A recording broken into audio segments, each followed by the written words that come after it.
Se to je ena mogoče od pristranskosti, ki jo lahko omenjava, optimizem bias, to je pretirani optimizem. Ena je glede tega, ker mislimo, kam bojo trgi šli. Ena je pa glede tega, da ljudje sploh ne varčujejo, niti ne investirajo, ker seveda vsi optimistično pričakujejo, da bo država poskrbela za nas, da bojo pokojnine že nekako dovolj visoke in preprosto, da ne pomisliš na negativen scenarij. Ampak ljudje kar še zmeraj čakajo na idealni trenutek, ker konstantno poslušamo o rekordih. Rekordi niso redkost, rekordi konstantno padajo. In od leta 2024 smo imeli več kot 100 rekordov na borzi. Torej, nehaj čakati na naslednji rekord. Začni investirati že danes. To je v glavnem mesečno plačevanje. Ker dostikrat se mi zdi, ljudje, ko slišijo za to strategijo, mislijo, da je to nekaj ne vem kako kompleksnega. To je nekaj enostavnega, kar lahko vsak uporablja in ogromno ponudnikov ima mesečne možnosti vplačil, ki ti to omogočajo. Zdaj sem dobila eno zelo zanimivo vprašanje od ene mladenke. Kaj, če pride do spremembe družbenega sistema? Pozdravljeni, sem Marja Milič in gledate MoneyHow, prvi podcast o upravljanju denarja pri nas. Dobrodošli v poletni seriji epizod Psihologija denarja, kjer se bomo predvsem ukvarjali z upravljanjem naših čustev z različnimi sogovorniki na različne teme, tako da vabljeni, da nam prisluhnite tudi čez poletje.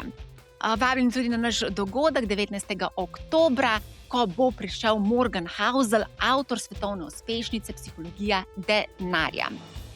Če vas zanimajo podrobnosti dogodka, vabljeni na našo spletno stran psihologija-denarja.si, kjer si lahko pogledate, kako bo potekal dogodek, zagotovljen tudi simultani prevod iz angleščine v slovenščino. Vsi udeleženci, vsi gosti, ki boste prišli, pa boste seveda poleg odličnega predavanja in deep dive sogovornikom dobili tudi knjigo Zasluži, investiraj, ponavljaj, piševa jo skupaj z Denisom Avdićem. Tako da vabljeni na naš dogodek in pa seveda vabljeni k poslušanju naših poletnih epizod. Prijetno poslušanje.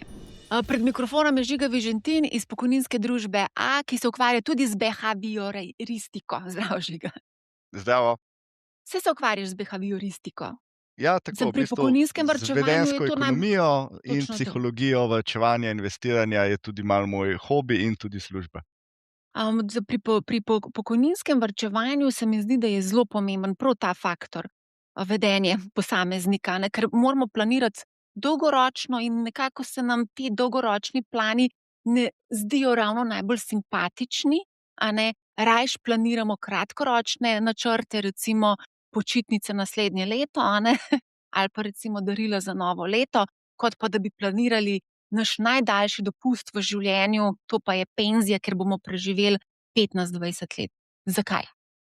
Zelo lepo si povedala, najdaljši dopust v življenju. V bistvu, jaz sem tudi sam prišel sploh do tega področja behaviorizma, vedenjske ekonomije. S tem, v bistvu, mislim, da sem že 13 let tukaj na pokojninski družbi A in moja osnovna funkcija je bila prodaja in marketing, potem se je pa razširila in seveda po par letih sem ugotovil, da nobenega ne zanima pokojninsko varčevanje, tako kot mene, pa še par sodelavcev. In ko sem začel potem brati knjige z tega področja, sem prišel na to področje vedenjske ekonomije, ki je ravno nekako takrat bila v vzponu. Potem sem tudi magisterij naredil z tega področja, v bistvu tako, da sem iz nekak potrebe razumevanja drugih, sam sem bolj šparoven že po naravi, ampak večina drugih ljudi ni. Niti jih ne zanima, sploh pa tako, kot si rekla, varčevanje za pokojnino je eno od teh, to sem potem tako v magisteriju samem ugotovil, eno od teh, ki ga te vedenjske težave, bom rekel, najbolj pestijo. Par razlogov, zakaj je temu tako. Tako kot vse varčevanje, vse investiranje je neotipljivo, ne moremo ga prijeti. Če si kupimo danes neko stvar, neke nove čevlje, nov iPhone, ga držimo v roki, ga lahko očutimo, njegove koristi že uporabljamo takoj. Recimo kupimo hišo na kredit, jo uporabljamo, danes živi naša družina v njej, se pa v nekaj dobimo že danes od tega. Če pa jaz varčujem za pokojnino, varčujem z namenom, da mi bo čez 30 let boljše, da bom imel ta obdobja, ko ne bom več delal, da bom imel takrat več denarja, da bom lahko lepše živel, potoval in tako dalje. Ampak danes nimamo tega nič, če varčujem. To je nasplošno glede varčevanja in investiranja največji hudič. Odreče se nekemu užitku danes, ker je nek denar, ki bi ga porabil, ki bi mi lahko dal nek užitek, se ga odrečem in ga odložim v prihodnje. To našo v bistvu zadovoljevanje užitka odložim v prihodnje. In seveda smo vsi naravnani k temu, da bi radi danes se imeli dobro, danes uživali. Ne? To je čisto normalno.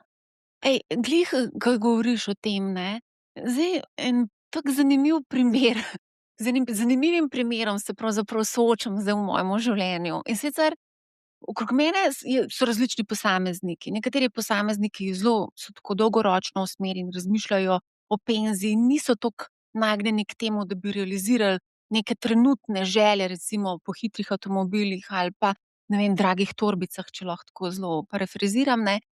Ampak na drugi strani se je pa spet skupina posameznikov, ki so v najbolj produktivnem obdobju življenja in imajo zdaj super priložnost, da gradijo svoje premoženje, pa zapravijo denar za 300 € vreden avto. Kaj je poanta tukaj? Mislim, ko bi se dal ta denar, teh 300 € res dobro obrniti in potem bi užival sadove tega svojega trdega dela, pa bi si lahko kupil mogoče 2 avtomobila ali pa 3, ali pa ne vem, karkoli bi si želel. Ja, mislim, to je mogoče dobra šola za vse nas, ki delamo v tej panogi, ne? Oziroma tudi ti.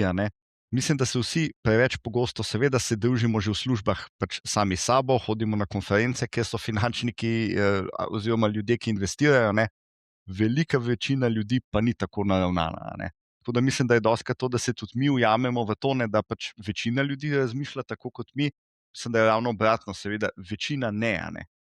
Večina pač rajši potroši svoj denar, zadovoljuje svoje potrebe danes, zaradi tega, ker nas tudi na vsakem koraku nas pač reklame bombardirajo za tem, kupi to, kupi uno, pojdi na počitnice in tako dalje. Tako da mislim, da je pač kultura, družba, kjer smo pač potrošniška družba, to je dejstvo.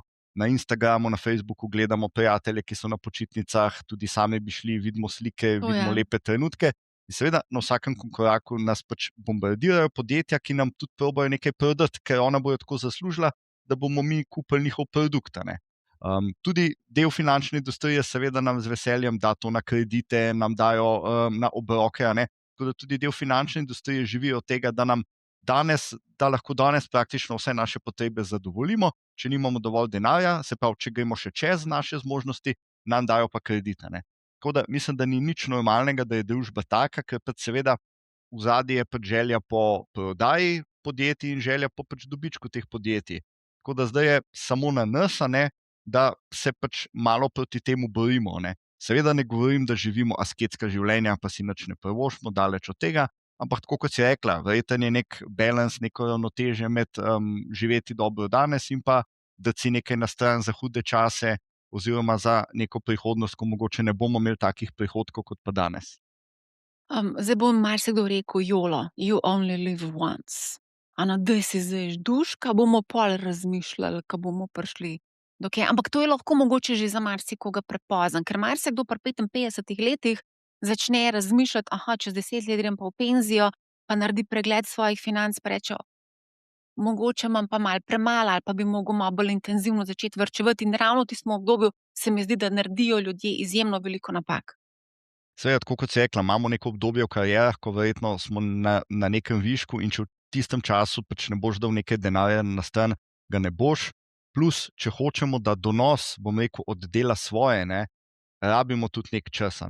Če bomo mi 5 let varčevali, tudi če bo donos visok, seveda bo pol tudi tvegano, ne bomo mogli kaj dosti narediti. In ravno, da v bistvu varčujemo res na 30, na 40 let. Enkrat smo ravno v pisarni za hec računali, če bi samo, recimo, da dobiš neko dediščino, da daš vsakemu otroku danes, recimo, da je otrok star 5 let, da mu daš ti 10 000 € na stran, investiraš to in to bo za njegovo pokojnino, to ne bo za njegov nakup stanovanja ali pa za prvi avto, da mu nameniš, da se bo to 60 let obrestovalo. Že če daš 3 do 5% letni donos povprečen, bo v bistvu on imel rešeno pokojnino svojo, dodatno. Žiga, jaz sem zadnjič to debatirala na podcastu o kakovosti življenja in sem prav izpostavila to, da se mi zdi pomembno, da začnemo že kar za otroke varčevati za njihovo penzijo. In se je sogovornik razburil, v smislu, zdaj govorimo, kot da bo pokojninski sistem nehal obstajati ali pa da se bo sesul. Jaz sem pa samo v bistvu razmišljala na način, mislim, pokojninska blagajna pač ni vzdržna, demografija je pač tako neugodna in enostavno bo potrebno kar nekaj reform, zato da pač ne na koncu bomo dobili mogoče 20, 30, 40% tega, kar pravzaprav poprečno našo plačo, naprimer, ne bomo dobili potem, ko se bomo upokojevali. Naši dedki, babice so pa dobili 70%, a je tako? A pa celo 80%, s tem, da so šli še prej v penzijo, kakor bomo pa šli mi, a ne.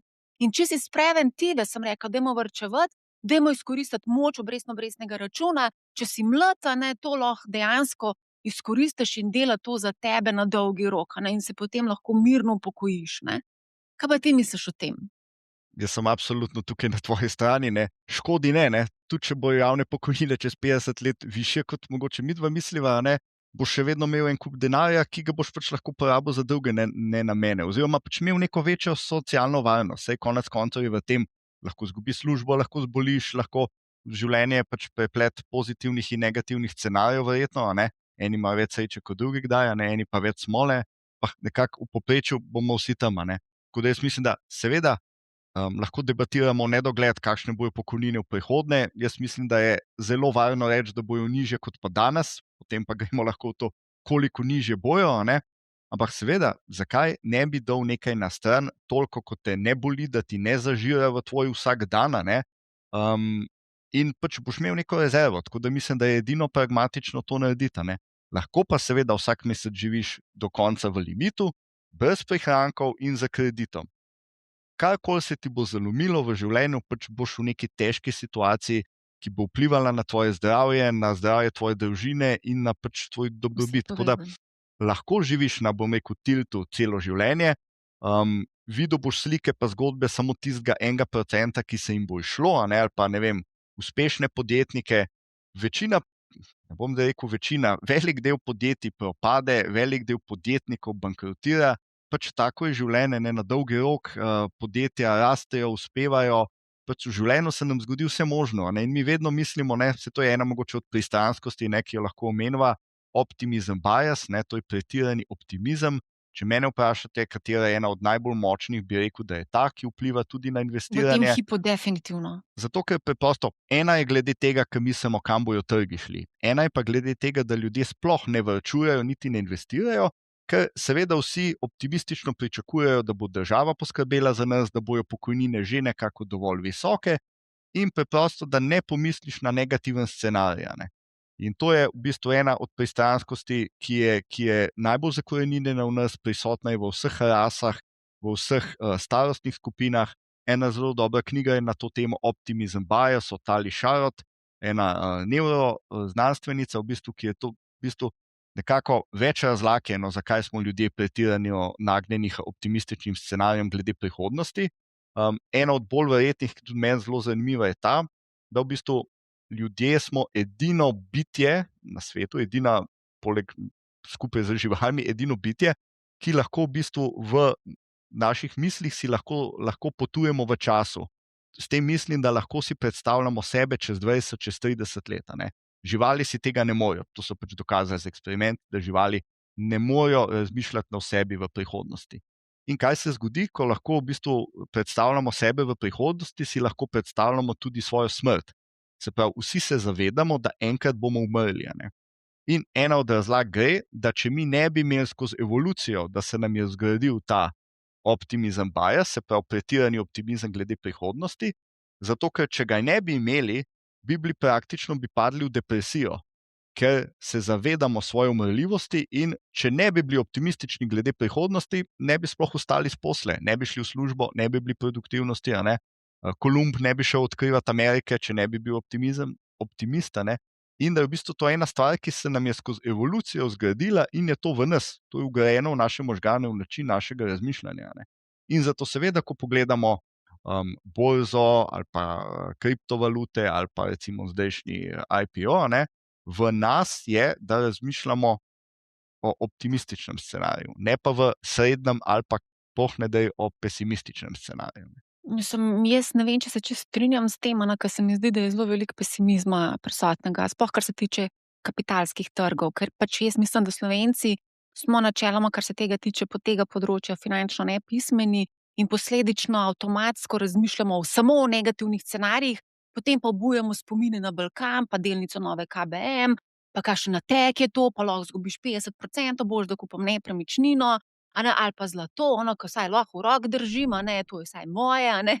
Na tak način se mi zdi bolj verjetno, da ljudje, Slovenci, razmišljajo o kapitalskih trgih. Veš, po drugi strani imamo pa tudi ogromno Slovencev, vse mislim, da je bila ena raziskava, ki je pokazala, da smo konfuzni, ne? Imamo nepremičnine pa depozite na eni strani, pa kriptovalute, pa vse možne forex sheme ne na drugi. Tako da Slovenci smo, mislim, da raztrgani med nekim statusom quo, da ostajamo tam, ko so naši starši varčevali, se pravi na bankah pa v nepremičninah, ker včasih ni bilo niti drugih možnosti. Po drugi strani pa tudi z delom denarja vlagamo totalno v bistvu v čist zelo, zelo, zelo tvegane zadeve, vmesnega imamo pa malo. No. A se ti zdi mogoče to lovljenje nekih hitrih zaslužkov, ko stavimo na neke take špekulativne naložbe, kot so kripto? Mislim, da 15% Slovencev naj bi imeli neke investicije v kripto. Zdaj, koliko je v prevarah, pač ne vem, ne, ampak a se ti zdi, da je ta želja, bom hitro obogatel, bom boljši od soseda, prisotna v naši glavi? Mislim, da je absolutno želja po nekem hitrem zaslužku. Ne? Tudi mi vidimo, recimo, z našimi strankami, ko ti nekomu poveš realno, če boš vlagal 50 evrov na mesec, 30 let, ob neki zmerni predpostavki donosa ali pa več scenarijev, pač se ti bo nabralo toliko. Ne? Seveda je veliko bolj privlačno, ne, če ti nekdo drugi reče, nekdo, ki se ti pripelje v lepem, dragem avtu in ti reče, ne, ti lahko 100% na leto ali pa na par mesecev zaslužiš. In potem, ko si ti izračunaš te številke, ne, na neka 3 leta, so se vedno veliko bolj privlačne, kot pa tiste, ki ti jih je povedal Žiga. Ne. In če pač ne veš v osnovi, ne, da nekaj, kar je donosno, je tudi zelo, zelo tvegano, ali je pa prevara, ne, v dostih primerih, ne, pač ni realno, ne, se boš tam opekel. Seveda je namreku logično, da pač te ljudje rajši izberejo tisto opcijo, ne pozna tvega, niti se jih ne zaveda, vidi pred sabo nekega človeka, ki pač je posrednik prodajno usmerjen, on bo zaslužil veliko provizijo od tega in ti pač proda nek produkt oziroma te zavede v neko stvar, ki je zate zelo tvegana, on bo dobil svojo provizijo, ti čez 3 leta boš izgubil ves denar in mislim, da v Sloveniji se na par let, včasih je bil Balkan, potem so bile forex cene, neki različni programi, o katerih pa lahko beremo po forumih, kjer se je pač dejansko so bili pač ljudje zavedeni ali so bile pa neke ponzijeve sheme, ljudje so vlagali v kar nekaj, ampak jih ni zanimalo, ker jim je tista oseba, ki so jo oni smatrali kot pač nažalost kredibilno, obljubila visoke donose. Jaz vedno ljudem rečem, če vidiš ti neke nerealno visoke donose, več kot 10% na leto, pač beži stran, ker je verjetno, pač jih ne boš videl. Ja, res je, ja. Tlele prej si omenil potovanje, skozi čas, se pravi, da gremo lahko v prihodnost. Jaz dostikrat pozovem vse ljudi, da ne razmislijo o sebi čez 5, 10, 15 let, a ne. Ne vem, koliko ljudi dejansko izpelje to vajo, ampak jaz spodbujam vse, ker tukaj imaš res možnost postaviti si dejanske cilje in potem delati proti temu cilju. Ampak pol si pa rekel, ja, pa tudi znamo si predstavljati smrt. Saj dejansko aktuarji izračunajo, kdaj približno, statistično gledano, bomo umrli, glede na letnico rojstva. Tako da jaz statistično že vem približno, kdaj bo moj konec prišel, a ne. Potem pa dostikrat dobim komentar v smislu, da je to preveč morbidno razmišljanje, a ne. Jaz bi rekel, lahko tako gledaš, lahko si pa pač realen. Ne. Jaz sem vam za zelo velikega optimista, ne, ampak to, da varčujem, ne pomeni, da nisem optimista. Ne. Če ne bi bo pa nekaj ostalo ne na strani ali pa pač mojim otrokom. Ne. Tako da jaz mislim, da vedno moš vedeti, tako kot si to rekla, recimo pričakovana življenjska doba, aktuarji računajo, koliko je pač nekako pričakovano trajanje življenja za nekoga, ki je danes star 65 let. Tudi mi naše pokojninske rente računamo, ena od osnov je seveda tablice smrtnosti in pač nekako povprečje se ve, ne. Seveda je pa to povprečje, nekdo bo živel več, nekdo bo živel manj, ne. Vsi si pa predstavljamo, da bomo mi tisti, ki bomo živeli več, dostikrat, oziroma mogoče čisto izkušnja iz pogovorov z naših varčevalcev, ko jim damo prve izračune rent in recimo, da je predpostavka, da bo nekdo, ki je 65 let danes star, v povprečju živel še do 90 leta. Ne. Večina ljudi najprej reče, jaz pa ne bom tako dolgo živel, ne, jaz bi pa rad prej ta denar. Ne. Če pa z istimi ljudmi govoriš čez 10 let, pa spremenijo, pa upajo, da bojo oni tisti, ki bojo dlje živeli. Ne. Tako da jaz mislim, da tako kot si rekla, neka zmes po enem pesimizma, po enem pa optimizma. No. Zdaj, ki Um, si rekel, da predstavite izračune vlagateljem, jaz si predstavljam, da morajo biti kar precej razočarani, ko dobijo tistih, ne vem, 50 evrov na mesec, ne? Ampak to moramo vedeti, da so tisti ta prvi varčevalci, ki so začela, ne, in v bistvu mogoče niti niso zapomnili, ne vem, 40-letne kvote, recimo. Seveda, pri pokojninskem varčevanju, konkretno v Sloveniji, mi obstajamo šele 26 let. Ne? Se pravi, v najboljšem primeru je lahko nekdo varčeval 26 let. Na začetku je bila še možnost, da so lahko tudi ljudje, ki so varčevali preko podjetij v kolektivnih pokojninskih načrtih, imeli enkratno izplačilo po prvih 10 letih, in to je ogromno ljudi takrat izkoristilo. Se pravi, zdaj imamo ljudi, ki varčujejo 16 let z v enih primerih majhnim uplačilom, 35 evrov, 40. Ne? In še v zajamčenem skladu so varčevali lahko dober del svojega varčevanja, ker včasih ni bilo na voljo delniških pokojninskih skladov. In seveda neka oseba, ki je s 35 evrov na mesec varčevala samo 16 let v zajamčenem pokojninskem skladu, ne more imeti ogromnega kupa denarja. Ne? Če pa zdaj predpostavimo, da bo ona živela še 20 let, seveda ta renta ne bo mogla biti visoka. Ne? Imamo pa recimo lahko po drugi strani, zadnjič sem računal za en konkreten primer, recimo pri nas osebe, ki je pa recimo imela najboljši možen scenarij, je pa recimo varčevala od prvega dneva, se pravi od leta 2001 za maksimalno premijo, ta je zdaj že čez 300 evrov, ampak včasih je bila malo čez 200 evrov, je varčevala, potem je leta 2016, ko je zakonodaja omogočila in smo pokojninske družbe oblikovali tudi delniške sklade, je zamenjala naložbeno politiko in je zdaj od takrat, se pravi skoraj še 10 let, varčevala v delniškem skladu. Taka oseba ima že krepko čez 100 000 evrov prihranka danes pri nas in bo tudi imela eno lepo dodatno pokojnino lahko zraven. Tako da mislim, da je višina vplačila, to dosti ljudi poceni, se pravi, za koliko pač plačuješ na mesec. Ne. Če boš šparal za 30 evrov na mesec, potem veš, da tudi tvoj kup, tudi čez 30-40 let, seveda ne bo mogel biti ogromen. Lahko bo velik, če boš imel pač v delnice investirano, ne bo mogel biti pa ogromen.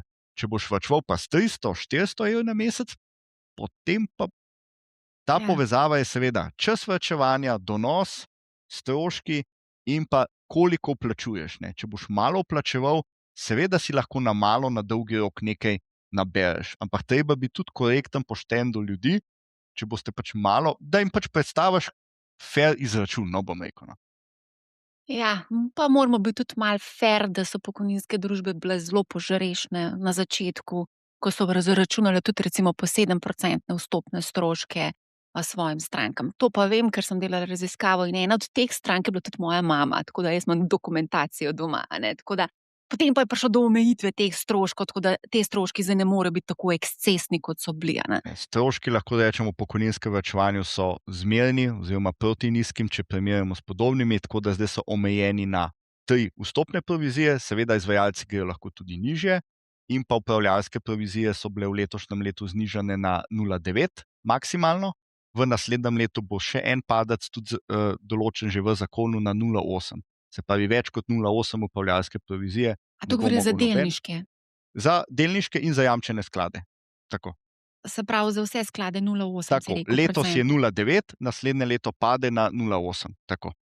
Okay. Zakaj pa so vstopni stroški tako visoki, do 3%? Puščeni so bili v zakonu do 3, se pravi, izvajalci imamo pa tudi nižje. Koliko? Lahko je že skrenil od 1 do 3%. To je kar veliko, recimo, so vstopni stroški. Iskreno, to se mi zdi zelo, sploh če vlagaš v zajamčen sklad 3%, je absolutno too much, če mene vprašaš. Prej sva se govorili, zdaj kar ostanva pri stroških. Stroški so prekleto pomembni, jaz to vedno govorim, pa dostikrat me tudi kar kregajo poslušalci. Ja, vemo, da so prekleto pomembni, a moraš skozi to izpostavljati? Ja, moram. Dejansko res moram, ker kadarkoli delam kakršnekoli izračune, mislim, strošek 2%, 3% na letni ravni, to je kar velika buška, če govorimo na 40-letnem obdobju. Midva sva se, preden sva se vklopila danes na ta pogovor, sva se pogovarjala o dollar cost averaging strategiji, se pravi povprečenju nakupov. In tukaj sva se tudi pogovarjala, pravzaprav, da je to ena primerna strategija na dolgi rok. A je tako? Se pravi, da v bistvu mesečno investiramo in nismo pač, ne gremo z enkratnim vložkom, ki mogoče psihološko ne bi zdržali pritiska trga. Jaz sem absolutno pristaš, fan in tudi sam pač uporabnik te strategije. Tudi nimam te težave, da bi imel kup denarja, ki bi ga pač mogel tako investirati, ampak mislim, da absolutno in za one, ki imajo pač nek večji kos denarja in razmišljajo, kdaj ga investirati, ali pa za posameznike, ki pač mesečno od plače investiraš. Mislim, da je to najboljše. Mesečni trajnik v varčevalne račune je absolutno, če mene vprašate, najboljši način, da varčujete, in ti tudi psihološko pomaga na več ravneh. Prva je seveda, če boš ti od svoje plače, če govoriva o mesečnih vplačilih, ne, da bi si rekel, jaz bom pa pač enkrat na mesec vplačal nekam, v pokojninski sklad, v vzajemni sklad, v ETF, ETF, kamorkoli. klasika. Če Ja. boš ti pač čakal do konca meseca, koliko ti bo ostalo, ti nikoli ne bo nič ostalo in je seveda najboljše, da imaš mesečni varčevalni račun, takoj ko dobiš plačo, se izvedejo tudi vplačila v tvoje pač varčevalne načrte. In seveda potem ne boš rabil mentalnega napora vsak mesec dajati, kdaj mi bo pa kaj ostalo, koliko, se ukvarjati s tem, porabljati energijo in pač tega delati, se pravi avtomatizirati in v bistvu potem ne bo tukaj trenja. Se pravi, mislim, da pri varčevanju je en velik del, da zmanjšaš trenje, a ne? Se pravi, to avtomatiziraš. Seveda, če imaš pa en večji kos denarja, ali pa 5000 evrov, ali pa 10, in vedno potem razmišljaš, kdaj je pravi trenutek za vplačilo, ali pa če že si investiran, pa recimo, da boš ven vzel denar, da ga rabiš za nek namen, kdaj boš izstopil iz nekega trga ali pa iz nekih naložb, je vedno boljše, da si vnaprej pač postaviš neko pravilo in investiraš vsak mesec pač ta večji kup denarja, razdeliš na manjše in vsak mesec investiraš del teh sredstev in enako si jih potem izplačuješ vsak ne. Ker loviti tista prav trenutek, vemo, da je vedno še boljši trenutek in preprosto toliko energije, časa in pa tudi mislim, da ga je nemogoče napovedati. Tudi če bi se samo s tem ukvarjal, najboljši analitiki ne bodo nikoli vedeli, kdaj je najboljši trenutek za pač neko investicijo, preprosto zato, ker je svet preveč nepredvidljiv, vedno bolj nepredvidljiv postaja in mislim, da je to pač nemogoče in se nima smisla iti tako igro in si je fino s tako strategijo pač pomagati, da si olajšaš in na koncu bo verjetno tudi v večini primerov rezultat veliko boljši. Ja. Ja, me tudi dostikrat vprašajo, kdaj je idealen trenutek za vstop, a je zdaj pravi čas za vstop, a ne, jaz vedno rečem, vedno je pravi trenutek za vstop, a ne. In če si zvest tej strategiji dollar cost averaging, avtomatizaciji, se mi zdi, da res se lahko izogneš marsikateri katastrofi, ki bi sicer bil izpostavljen, ko loviš ta dna in vrhove, a ne. Ampak ja, ljudje kar še zmeraj čakajo na idealni trenutek. In jaz sem enkrat naredila raziskavo tega, koliko, a ne, ker konstantno poslušamo o rekordih. Rekordi niso redkost, rekordi konstantno padajo, a ne, in od leta 2024 smo imeli več kot 100 rekordov na borzi. Torej, nehaj čakati na naslednji rekord, začni investirati že danes. To je moj tak standarden odgovor, ne. In v bistvu tudi, ne, če mesečno plačuješ, zmanjšaš vpliv nihanj na tvoj portfelj. Dostikrat v pokojninskih skladih praktično 99% naših strank pač vplačuje mesečno, ali sami ali in podjetja. Ne. In tudi, ko pač padajo trgi, ne, je vpliv na njihov portfelj veliko manjši, kot pa če bi naenkrat investiral nek denar, pa ga potem pustil. Tako da mesečna plačila tudi v bistvu zmanjšajo vpliv volatilnosti, ker seveda, če trgi padejo, pa kupiš ceneje. In učinek tega na dolgi rok zmanjša, se so na spletu je dosti lepih grafov, ki ti lahko to simulirajo, kako ti dejansko v bistvu to zmanjša volatilnost portfelja, predvsem pa ti da psihološki mir. Ker da boš ti izgubljal svoj spanec ali pa bil slabe volje ali pa ljudje, zdaj pa seveda je dostopno trge gledati skozi na telefonu pa aplikacijah, sedno ljudem pravim, tudi pokojninskega sklada ni nobene potrebe, da ga vi tedensko, mesečno spremljate. Seveda, imej nadzor nad svojimi naložbami, da, ampak da boš ti to dnevno, mesečno spremljal, če ti mesečno plačuješ, pa imaš dolg horizont, ni nobene potrebe, da dnevno spremljaš svoje naložbe, ker pač mene ne zanima, če mi je moj portfelj danes padal za 20%. Če sem ga razpršeno naložil, če nisem stavil samo na neko vročo zgodbo, mene absolutno nič ne zanima in nič ne skrbi, če mi je cel moj portfelj danes padel za pač 20%. Ampak, ker seveda zdaj vsi beremo novice, forume, 1000 opomkov imajo lahko ljudje v aplikacijah za trgovanje, imajo ne vem kakšne vse opozorila, alarme, ne? In te nekako se neka psihoza naredi, kadarkoli boš prižgal novice, trgi so padali, verjetno ti bo kakšen prijatelj govoril in tako, in se nas potem se lahko navzamemo te histerije, a ne,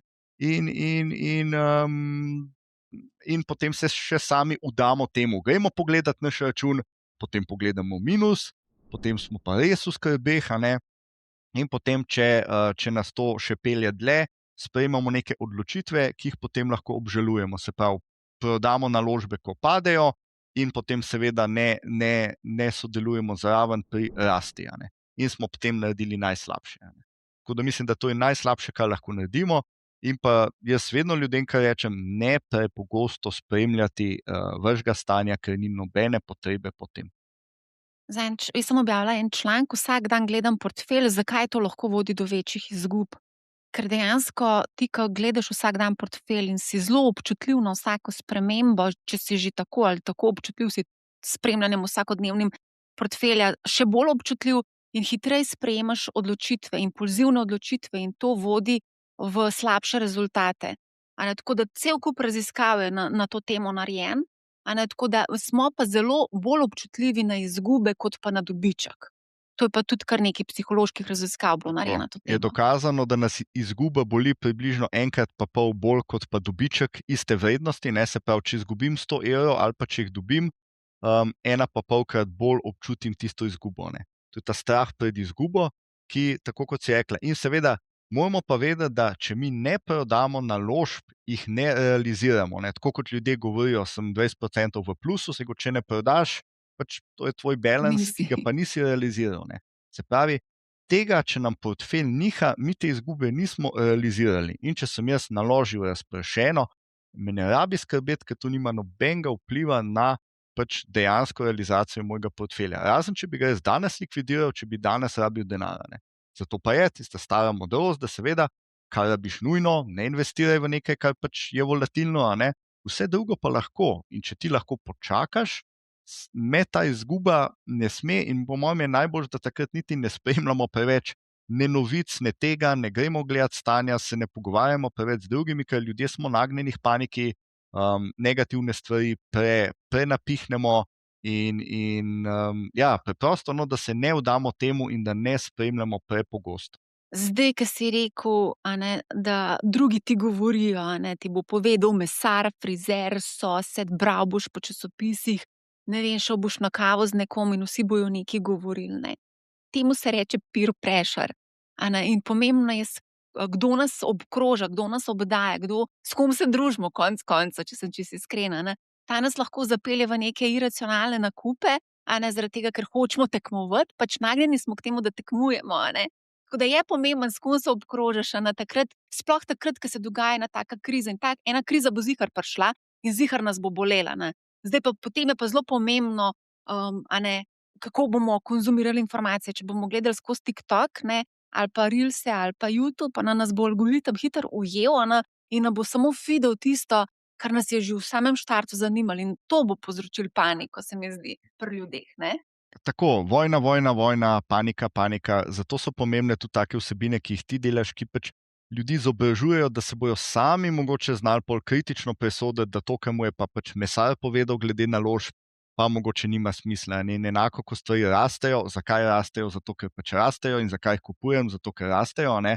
In potem drug to naredi, tretji ne.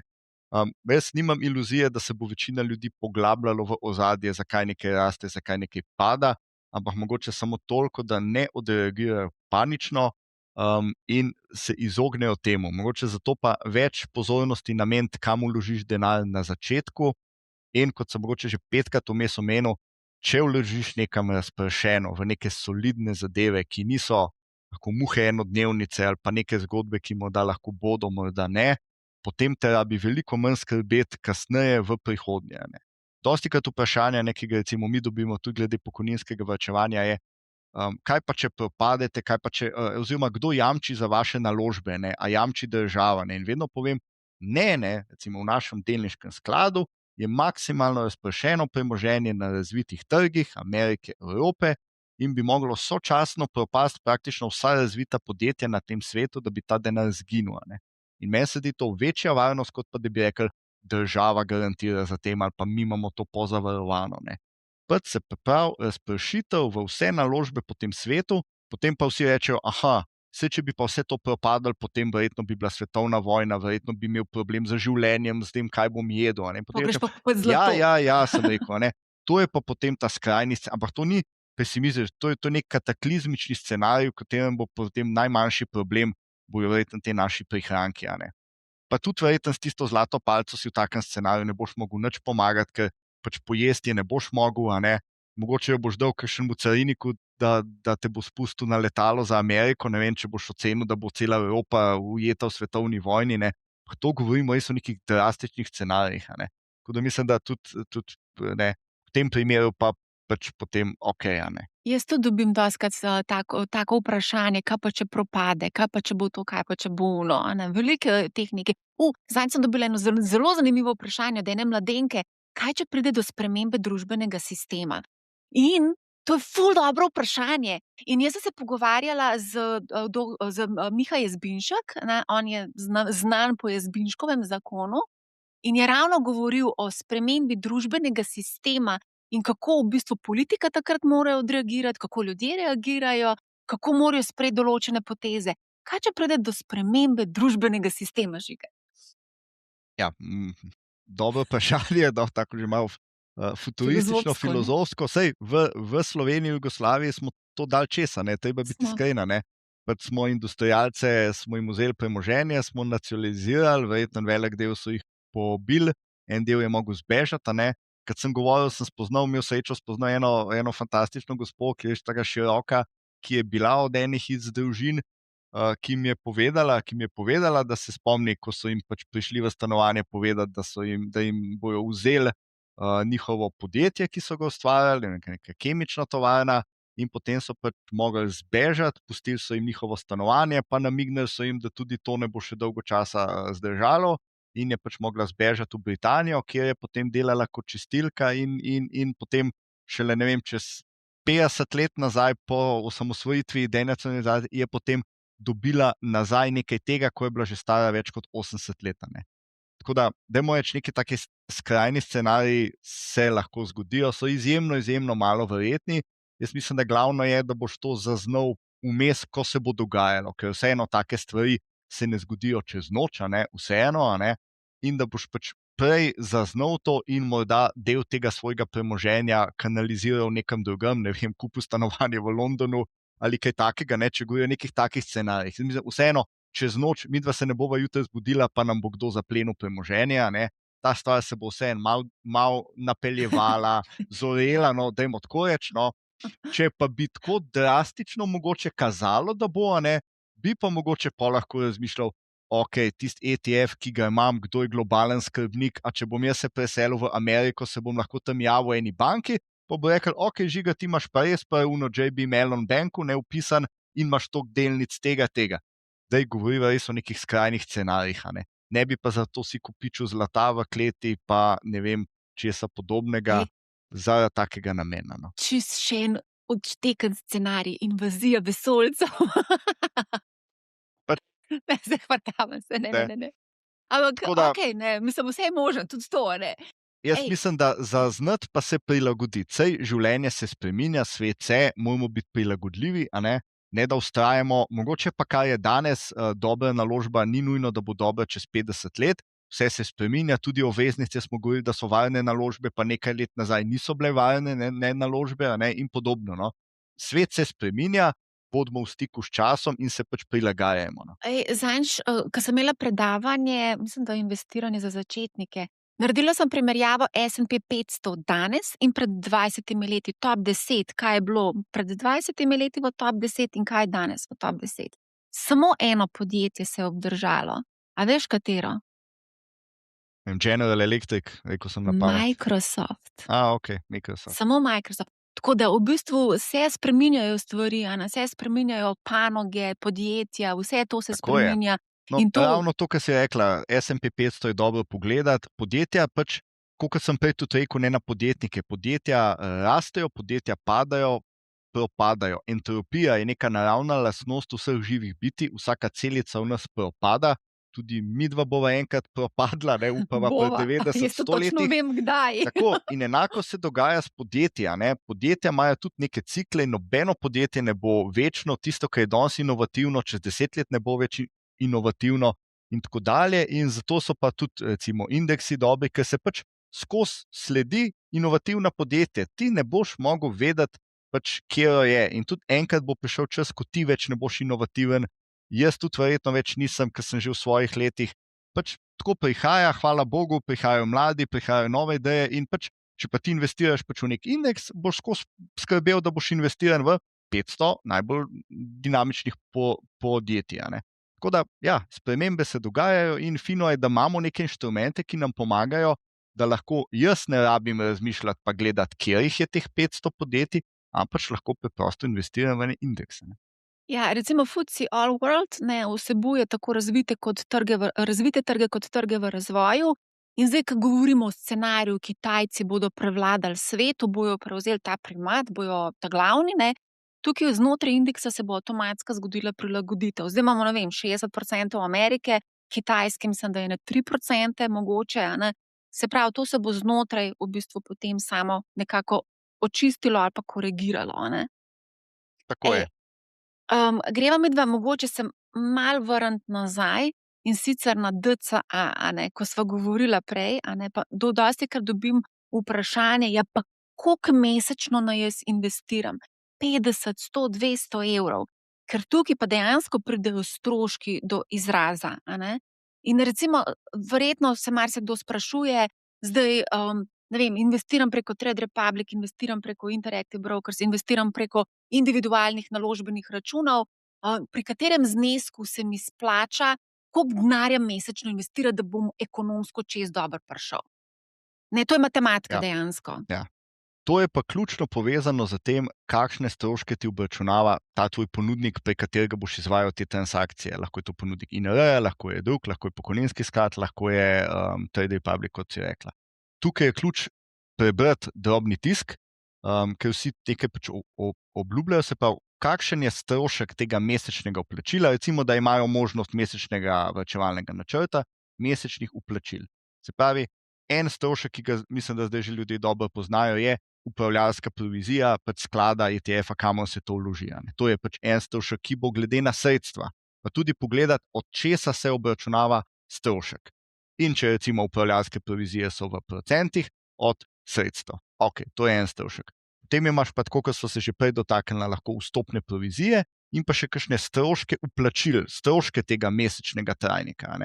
In tukaj se mi zdi, da je zelo pomembno prvo, ali so vstopne provizije v procentu, in če so v procentu, ali je tudi določen nek minimalni nominalni znesek. Recimo, če je manj kot toliko, je pa 3 evre ali pa je 5 evrov na transakcijo. Ker v tem primeru, potem kot si omenila, če vplačuješ male zneske, imaš lahko relativno velik strošek tega mesečnega vplačila. Če imaš nek nominalni znesek na transakcijo.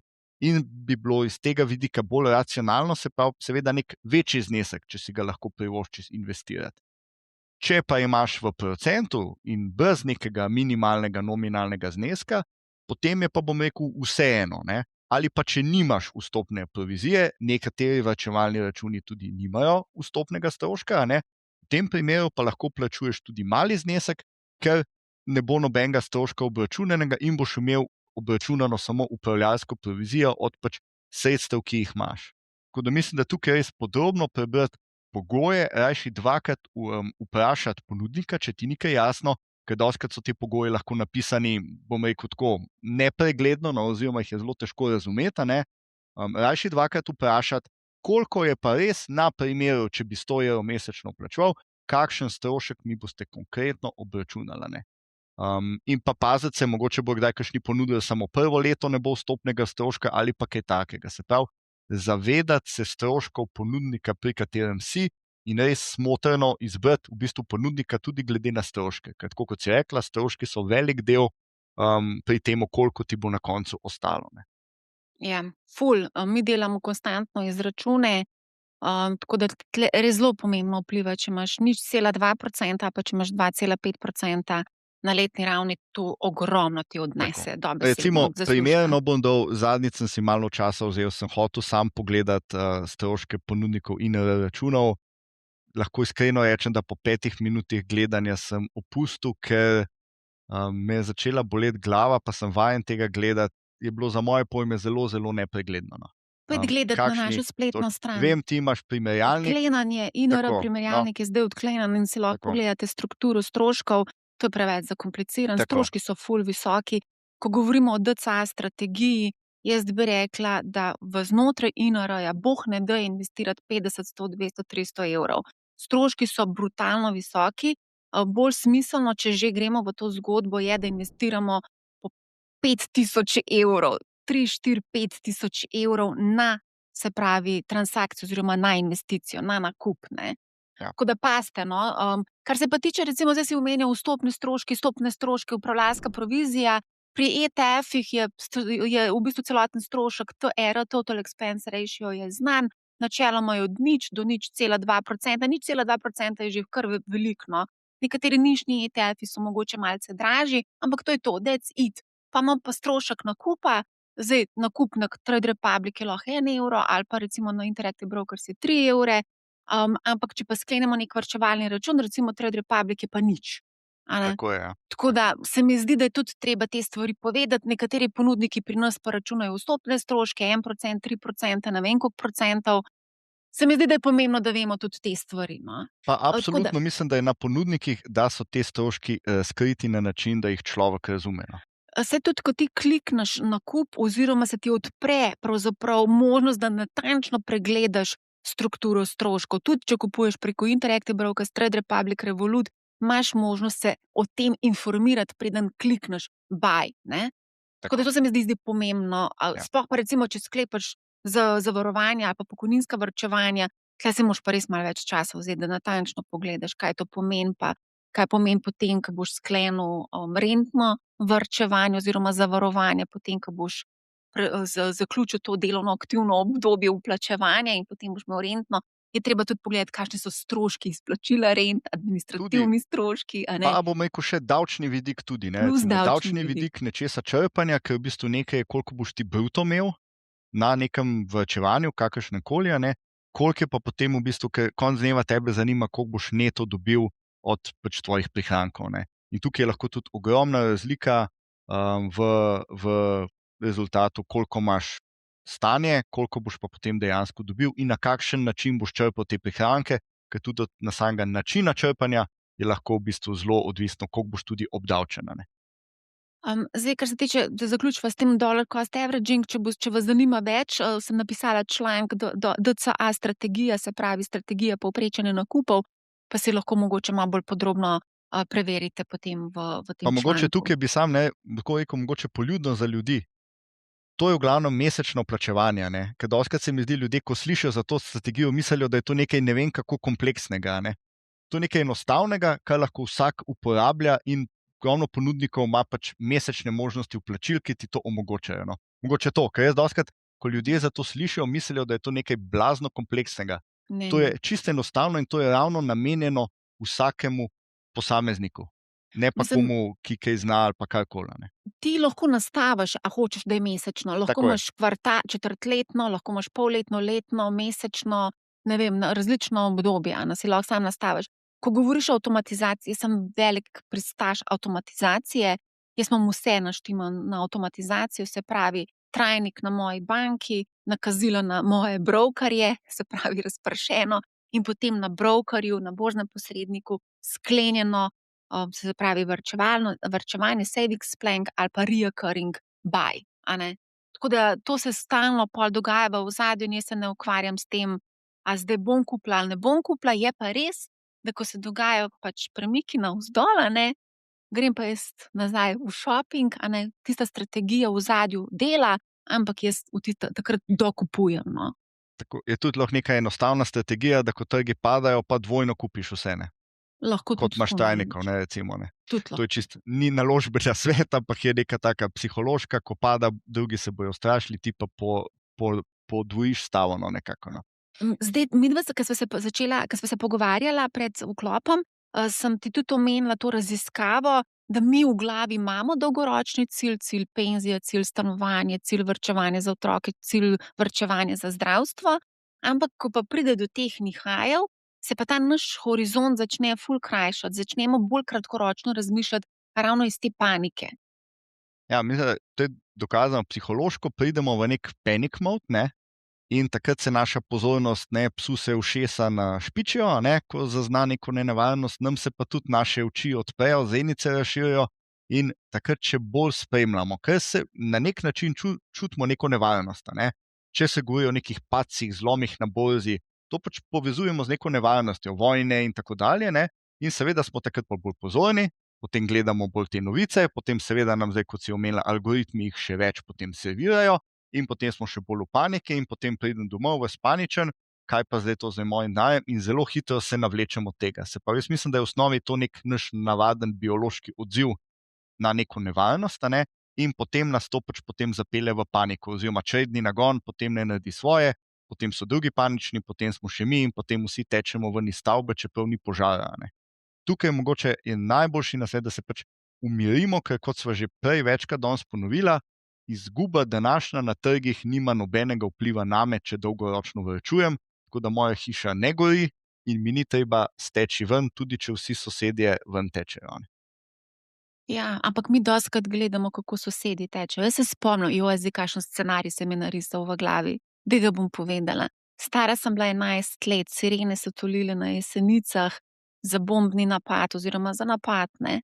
Se spomnim, da so vsi sosedje bežali, hrup je bil na hodniku, pa sem pa jaz mojega očeta vprašala, a bomo mi tudi bežali, vsi bežijo, je rekel ne. In smo ostali noter v stanovanju.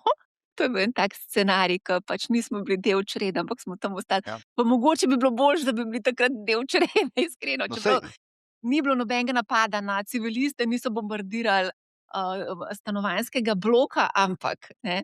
Saj ta strah pred nevarnostjo, to so vse biološki mehanizmi, ki so se nam skozi evolucijo zgradila, ne. In v verjetno pradavnini, ne, ko smo videli onega tigra z velikimi zobmi, ne, Sabertooth, je bilo bolj varno, da smo se ga ognili, ne, ker če bi nas opazil, bi nas pojedel, a ne. In biološko so preživeli tisti posamezniki, ljudje, ki so se umaknili temu tigru, ne pa tisti, ki so šli pogumno mimo njega, a ne. Tako da zato so vse te stvari so pač skozi evolucijo, kako se vedemo, ne, je seveda pač posledica razvoja človeštva, ne, ampak nek mehanizem, ki nas je enkrat ubranil pred tistim tigrom, a ne, nas lahko danes napačno zavede na finančnih trgih, a ne.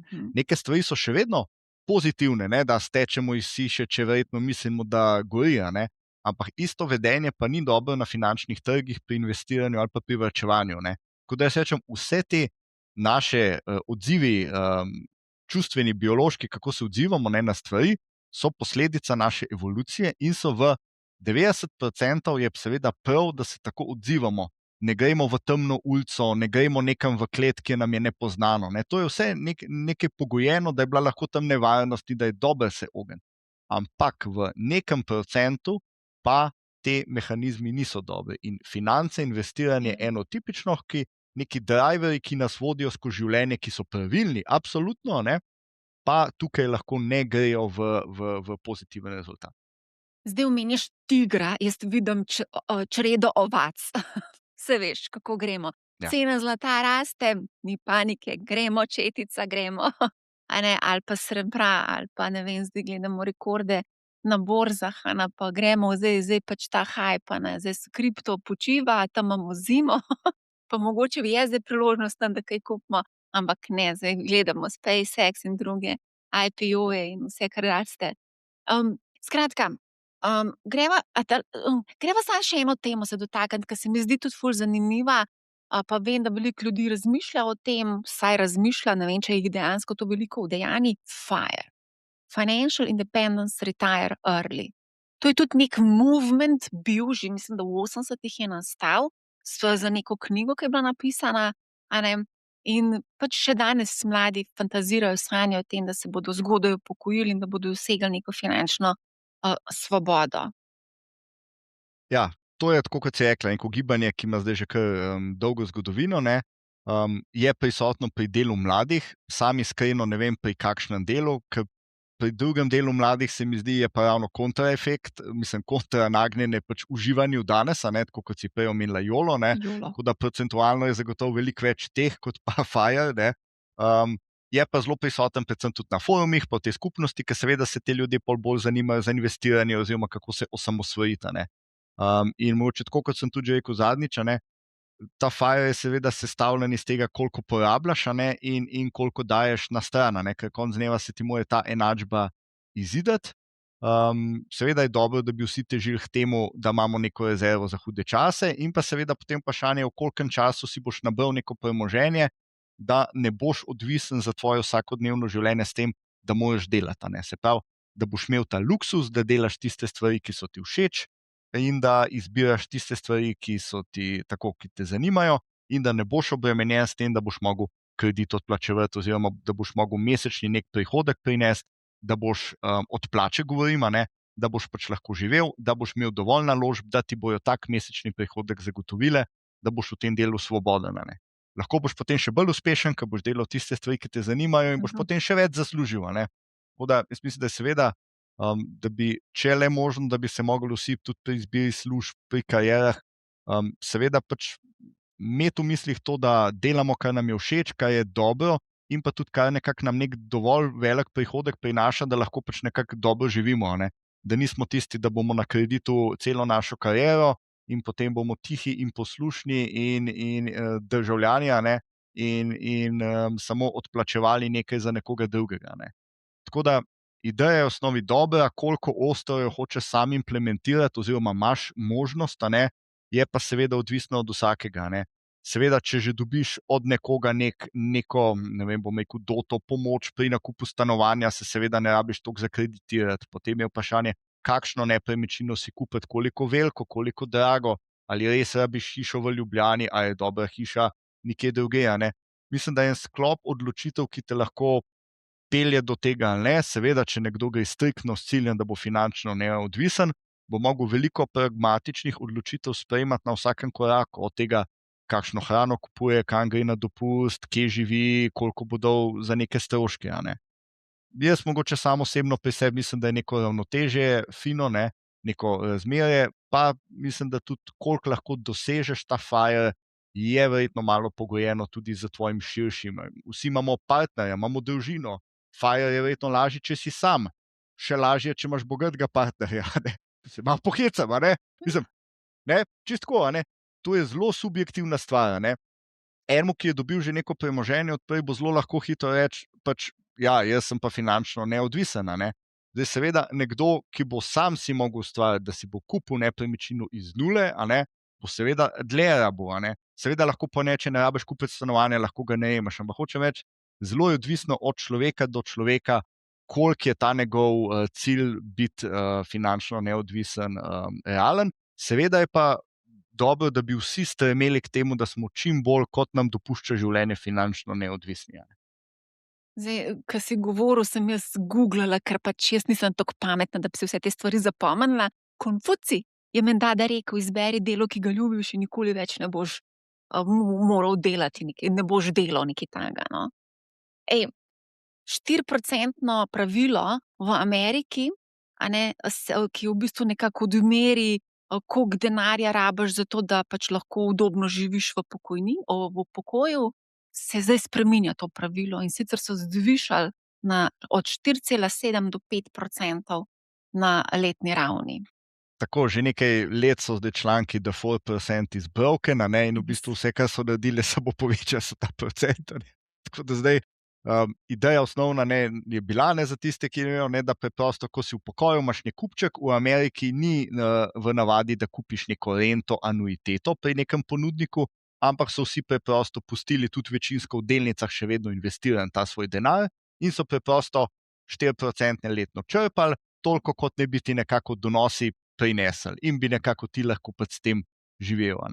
Tako da ja, mislim, da je predvsem izziv tudi v zadnjih časih, da se je volatilnost povečala, v zadnjih 10 letih je tudi malo to vplivalo, potem tudi neke naložbe, sploh nekaj let nazaj, ki ne bi ti zagotavljale neke fiksne 3 do 4% ali pa 5% donose, govorimo o obveznicah, so se pokvarile, da tako rečem, v določenem obdobju, vemo, da so bili negativni donosi na obveznicah ali pa blizu nule, tako da tudi ta inštrument, ki ne bi ti, kupi obveznico ameriško in ti bo prenašala med 4 in 5% varno, nekako ni funkcioniral v nekem obdobju in so imeli v bistvu tudi ponudniki rent, ki so zelo veliko ne nalagali prav v obvezniške inštrumente, izziv, kako pa v takem času oziroma iz česa zagotoviti v takem času donos, ker smo imeli par let nazaj v bistvu dogodek, da so in delnice in obveznice istočasno padle. Ker vmes si se tudi ščitil, da si delno v Ameriki, 60, 40 je pa neko drugo tako pravilo čez palce, da ima 60% v delnicah, 40% v obveznicah, pol pa to malo zmanjšuješ, ker se upokojiš, in preprosto ta pravila čez palc nekaj let se mi zdi, da niso delovala. In potem so bili vsi v paniki, kaj pa zdaj. In mislim, da tako kot sem rekel, prilagodljivost je edina stvar, ki jo v bistvu lahko imaš v takem in vedeti, da vsa ta pravila čez palc so neka pravila za čez dolgi rok. Lahko pa tudi padeš v obdobje kar nekaj let, ko neka pravila ne bodo delovala. In tudi takrat, če smo vseeno iskreni, neko rezervo, ki jo imaš ravno za take čase. Se pravi, isto v primeru 4% rula, si boš pač glavnico najedel, in moš imeti dosti veliko glavnico, da jo lahko naješ. Jaz mislim, da druge ni strategije, ki bo v vseh časih bila v plusu. No, je pač preprosto ni. In enkrat moramo tudi naš, bom rekel, rainy day fond porabiti. Super, če ga ne bomo rabili, ampak vse temu je pa bil namenjen. Vse, ko omenjaš glavnico, marsikdo se zdaj sploh sprašuje, koliko denarja pa jaz moram imeti, da bom jaz v pokoju živel s približno takšnim standardom, kot ga imam zdaj kot delovno aktivni državljan. Obstaja cel kup nekih izračunov, kako to izračunaš, pa daj ti povej svoj predlog. V Sloveniji rabimo veliko manj vseeno kot v Ameriki, ker moramo vedeti, da dostakrat, ko mi beremo članke iz Amerike, iz Britanije, večino te sploh glede investiranja, pač člankov, blogov, podcastov prihaja iz ameriško-anglosaksonskega področja. In seveda tam prvo moramo vedeti, da smo mi vseeno vsi v veliko boljšem izhodišču, ker v Ameriki praktično ni javnih pokojnin oziroma je social security, ki je res nek minimum, da ti zga lahko živeti ne moreš. Tudi v Angliji so javne pokojnine zelo nizke. In pa tudi v skandinavskih državah, v velikem delu skandinavskih držav, imajo v bistvu neko flat javno pokojnino, se pravi, kot da bi po naše rekel, vsak dobi 1000 evrov, ne glede na to, koliko je uplačeval. Vem, da sem se že pred leti, recimo, sem spoznal enega menedžerja, mislim, da je bil enega velike multinacionalke skandinavske, in mi je on razlagal, da on se bo zdaj malo upokojil, in bo pol pač tudi šel v manjšo hišo, mogoče ne celo stanovanje. Meni se je zdaj to bizarno, ker on je bil menedžer z veliko večjo plačo kot jaz, multinacionalke, in da mi on razlaga, da dejansko ne bo mogel živeti v isti hiši kot prej, ko se bo upokojil. Se mi zdi, za slovensko razmišljanje je to nepredstavljivo, da bo nekdo zmanjšal svojo nepremičnino, nekdo z visokimi prihodki, da bi toliko razmišljal. Pri njih so pač osnovna pokojnina taka, on tudi sam vračuje, ampak pač zdravstvo je za plačati in bo pač mogel downsizati svoje stroške.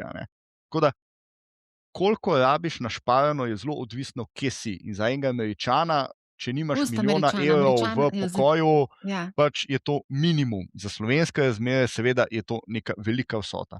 Ampak tudi bom rekel, za nekega mladega, ki bo šel na neko malo več kot povprečno plačo, do 500.000 lahko pride brez težave, če bo dolgoročno varčeval v večinsko delniških naložbah. Se pravi, da začneš z zneskom od 50 do 100 evrov ob začetku zaposlitve, potem pa to povečuješ z rastjo tvoje plače, brez težave, če rečeva neke povprečne delniške donose, dava letne, brez nekih pretiravanj o 10 plus donosih, boš brez težave tudi v Sloveniji prišel od 500.000 do milijona premoženja samo za tvojo pokojnino. In iz takega od 500.000 do milijona, že recimo, če rečeva iz milijona, že če rečeva pokojninsko rento, taka kot je danes, plus če bi bila večinsko lahko v delnice investirana, si boš lahko zagotovil dodatek, ki bo enkrat do dvakrat tvoje javne pokojnine. In tudi, če rečemo v Sloveniji vseeno, v prihodnje bojo javne pokojnine, bojo niže kot danes, osnovo ti bo dala javna pokojnina, pa še zraven si lahko dvakratnik te brez težave privarčuješ, če bo začel zgodaj varčevati, investiral v delniške naložbe večinsko, ne pozabil zviševati potem enkrat tega zneska, ko boš dobil večjo plačo, tako da boš lahko si zagotovil mlad od $500,000 do milijona, ni nepredstavljivo, da si bolj zagotovil. Bom pokazala še izračun, ker imam izračun, kako do milijona v 40 letih. Tako. Ampak to, kar zdaj govoriš, jaz poznam tudi kar nekaj, mislim, kar nekaj. V bistvu enega, ki zdaj Američana, v bistvu je iz Italije porodil, in zdaj v bistvu sta se z ženo odločila, ker živeli so tam v enem predmestju Washingtona in so se odločili za downsizing. Otroci so šli po celem svetu, oni so imeli neko ogromno bajto, zdaj so rekli, da gredo downsizati in bojo živeli v stanovanju v Italiji. Tako da, Tudi why pri not? nas Slovenci smo Koliko imaš manj s nefleksibilni. pucanjem, manj imaš s pucanjem pa z vzdrževanjem, če imaš en majhen stanovanjček. Tudi v Sloveniji je Na stara ogromno leta. kapitala zaklenjenega v nepremičninah, ki v velikem delu tudi niso primerni za starejše bivanje, ali so prevelike površine, lahko je staro meščansko stanovanje v centru brez dvigala in tako dalje. Tako da ogromno, tudi če bi Slovenci razmišljali, kako ta naš equity, ki je v nepremičninah, če bi ga porabili na starost, ker konc dneva tudi, a moraš kakšno doto zapustiti, ali je hočeš ali nočeš, lahko jo porabiš. Recimo že v Franciji so dosti navajeni, da v bistvu ima neke doživljenjske, ti v bistvu črpaš potem dohodek, nekomu prodaš stanovanje, on te pusti živeti noter do konca življenja in dobivaš potem nek dohodek iz tega, se pravi, da počrpaš. Slovenci bi pa dostikrat radi seveda tisto nepremičnino, ki je za nas sveta, jo imeli do konca življenja, v njej bili in pa jo še zapustili ali pa dal nekomu, tudi če se jo ne bo želel. Tako da mogoče tudi to vprašanje, koliko denarja pustiti komu, oziroma a ga sploh kaj pustiti, je tudi neko tako, ker če boš ti nekaj, kar si ustvaril, bil pripravljen, tako kot se rekla, zmanjšati, iti mogoče na celo nekaj, kar bo bolj kvalitetno zate, ker boš v starosti, v manjše stanovanje z dvigalom, in pa del tega denarja pač pol porabil, saj zato pa si ga akumuliral, Kje pa piše, da moraš ti hišo zapustiti nekomu, saj mogoče pa mladi ne bojo želeli tvoje hiše ali pa to, Ja, bo treba jo renovirati, sploh če je starogradnja. Tako da tudi tako na samo to, če boš pripravljen počrpati del tega svojega premoženja, boš spet si zagotovil nek dohodek in boš manj rabo drugega. Tako da tudi mogoče na ta način, da razmišljamo fleksibilno, kot si imel na primer iz Amerike ali pa iz Britanije, mislim, da če njih gledam, so veliko, veliko bolj fleksibilni. Slovenci se že preselili ne bi, se pač ne bi. Zelo smo emocionalno navezani Tako. na naše domove, zgradili smo jo z rokami, s potom, s solzami, in ne bomo se mi premaknili, če tudi ne moremo vzdrževati. Ampak, daj, da te še takole vprašam, kar se tiče te naše penzije, Dostikrat rečemo, da v bistvu to, kar mi zdaj vplačujemo v pokojninsko blagajno, da bo to dodatek k temu, kar bomo pravzaprav privarčevali. In jaz tudi v bistvu imam kar v glavi na to naštela, to bo moj dodatek, pomemben je to, kar jaz zdaj v delovno-aktivnem obdobju lahko ustvarim za penzijo, Zdaj, nekateri pa izhajajo iz drugega mindseta in sicer rečejo, jaz pa hočem imeti, 2 ure, 2 ure pa pol, 3 ure na mesec, A se ti zdi to mogoče tudi dobra strategija, da greš na ta način pa iz kontra smeri preračunaš? Da si jih, absolutno je fino gledati, kakšen znesek ti hočeš dobivati. Recimo, mi imamo en kalkulator, ki si lahko vsak reče, koliko bi pa, da začneš obratno, kot si rekla, koliko želiš dohodka, jaz si želim zagotoviti 1000 evrov dohodka do konca življenja, potem pa iz tega nazaj zračunaš, koliko moraš danes začeti dajati na stran, seveda je to odvisno, koliko časa imaš ti do upokojitve, kakšen donos pričakuješ in koliko boš imel. Tako da jaz mislim, da je fino razmišljati v nekem 1000 evrov, 2000, koliko si hočeš zagotoviti, potem pa seveda si izračunati glede na tvoj čas, koliko ga imaš, potem dati neke realne predpostavke donosnosti v tem času, pa ključno si izračunati, kaj pa če bo pesimističen donos, scenarija na trgih v tem času, kaj če bo optimističen, tukaj biti realen in potem iz tega si zgraditi. In da recimo štartaš, koliko bi pa ti rabu daje danes, da bi si 1000 evrov na mesec zagotovil dodatnega denarja, pol pa še mogoče spet 1000 evrov bo iz kakšnega naslova prišlo, pa kako se bo teh 1000 evrov potem nalagalo, ker ti boš vseeno v pokoju 20-30 let. Če ti potem tudi te naložbe ne bojo se investirale, ti bo teh 1000 evrov potem inflacija pojedla. Tudi mogoče ena stvar, iz česa si boš zagotovil ti potem ta dohodek. in ali bo fiksen, ali bo variabilen in kako bo ta dohodek potem lahko sledil inflaciji skozi čas. To je tudi ena moja kritika pokojninskega zavarovanja oziroma varčevanja, in sicer, da v bistvu se te prehitro prestavijo v zajamčen sklad. A ravno zaradi tega, ker ti boš še 20, mogoče celo 30 let živel v penziji in en del tega tvojega portfelja je povsem lahko izpostavljen bolj tveganim investicijam. Zakaj moraš biti 100% v zajamčenem skladu? In moje še eno dodatno vprašanje, kaj se dogaja z mojim denarjem, ko se mi izplačuje renta? A se obrestuje? No, tako. Ja, evo, mogoče najprej prvi del. Absolutno se strinjam, tudi mi sami kot izvajalci, tle smo si pa vse pokojninske družbe enotne, se zavzemamo pri ministrstvu že ves čas, da bi vse te omejitve glede starosti odpravil. Mala pozitivna stvar je bila, da se je letošnjim januarjem, prej je bila meja za biti v delniškem skladu največ 60 let, za januarjem se je premaknila na 60 let, se pa iz 50 je šla na 60 let, se pa zdaj smo lahko v pokojninskih skladih v Sloveniji do 60. leta, mi si pa prizadevamo, da bi bil seveda lahko do upokojitve, a ne, ker to je pač izbira Kaj vsakega pa pol, ko posameznika. si že v penziji? No, tako, to je mogoče ena stvar, se pravi, da bi se v celoti, zdaj je do 60. leta, kar je ok, je šlo na boljše, prizadevamo si, da ob naslednji reformi bi bil celotno, se pravi, dokler se upokojiš, si v tem. Zdaj pa v Sloveniji tako, da ko enkrat v pokojninskem skladu začneš črpati prihranke, začneš dobivati pokojninsko rento, takrat se ti te tvoji prihranki premaknejo iz, zdaj na koncu si v zajamčenem skladu, ki je že sam po sebi zelo konzervativen, se ti pa premaknejo še v bolj konzervativen sklad, ki so pa skladi izplačevanja rent, na katerih pa recimo konkretno zdaj, naš sklad rent ima zdaj nekaj čez 40 milijonov evrov, na njemu moramo pa po zakonu garantirati minimalno letno stopno donosnosti, ki je zdaj najmanj 0,5 letno. Vem, da je nizka stopna donosnosti, ampak jo moramo garantirati po zakonu. In ker jo moramo garantirati, so seveda potem naložbe v tem skladu tudi večinoma zelo konzervativne. Ker če mi kot upravljalec teh sredstev na mesečni ravni ne dosežemo minimalnega, moramo sami razliko iz našega kapitala doplačati in je potem kasneje, tudi če se popravijo, ne moremo vzeti nazaj. Se pravi, narejen tako, da ves dobiček, no, mogoče to, če je pa donos večji, se pa seveda ta donos pripiše varčevalcu.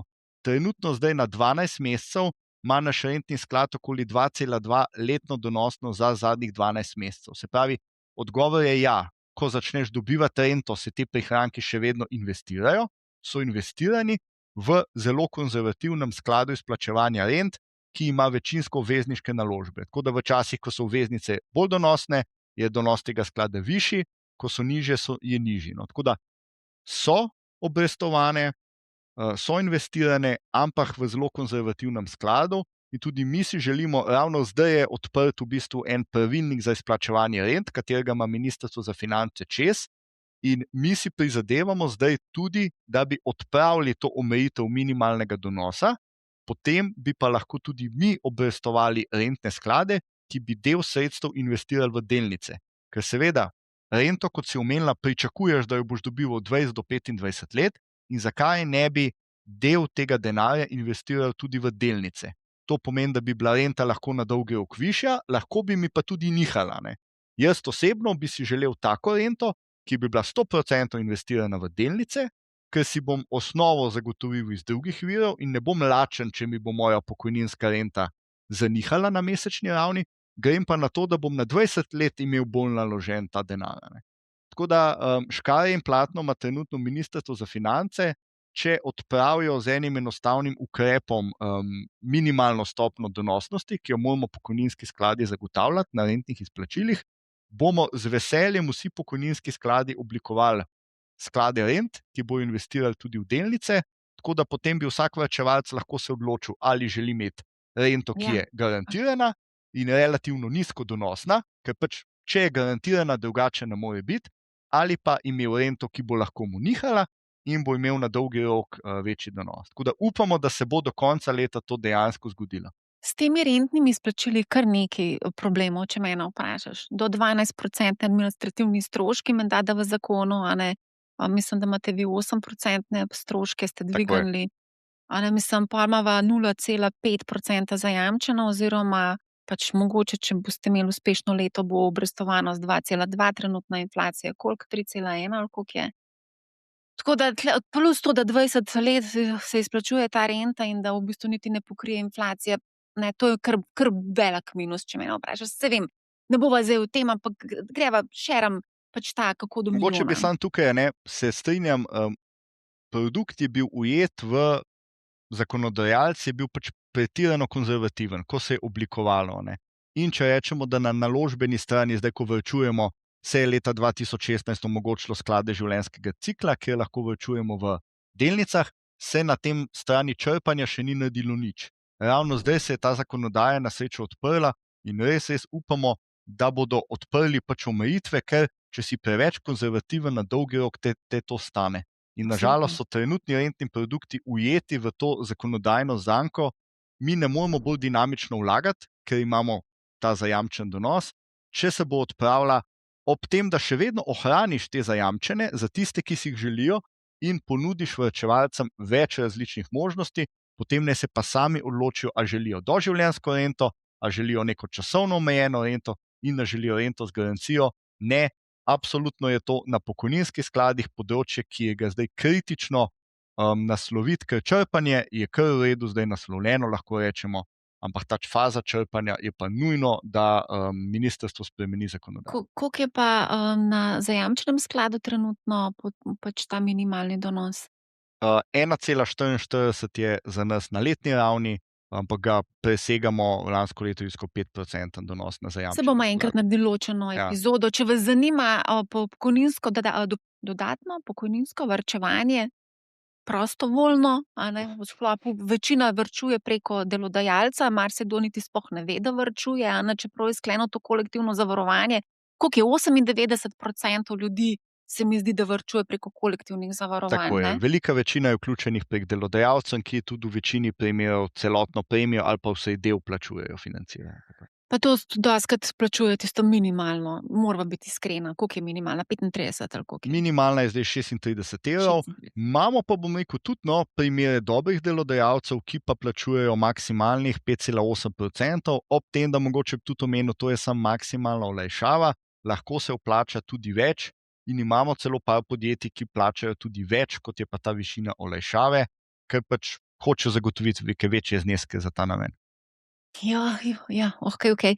Mislim, jaz imam povem. tule, ne, saj vem, vse je v redu, ampak jaz imam tukaj problem pač s tem, da je denar zaklenen, da si omejen, da imaš pol te stroške izplačila rente, pa cel kup enih stvari. Ampak dobro, to je druga Ampak samo debata. mogoče, če pa kot posameznik plačuješ, lahko Vem, pa vem. kadarkoli dobiš izplačilo Vem. in tudi ko Tistega črpaš, dela. lahko ne vzameš rente ali pa dobiš vse izplačano. To je pa samo tistega dela, ki je izven kolektivnega. Kaj samo plačaš, kot Samo posameznik, lahko vse dobiš izplačano. Greva midva Sam- na ta milijon, a Mhm. ne, ki ga hočemo doseči v 40 letih varčevanja. Tukaj so neki mesečni zneski od 25 do 250 evrov in pa pač te neke donosnosti. Poprečna 100-letna donosnost S&P-ja je 9,3%. In mi smo tukaj v bistvu vse naše zneske tudi popravili s 3% inflacijo, čeprav na dolgi rok je 2%, ampak smo rekli, ajde 3%. In tukaj vidimo, da recimo v 40 letih, če 25 evrov vsak mesec daš na stran, v 40 letih privarčuješ pri 9,3% donosnosti 160 tisočakov.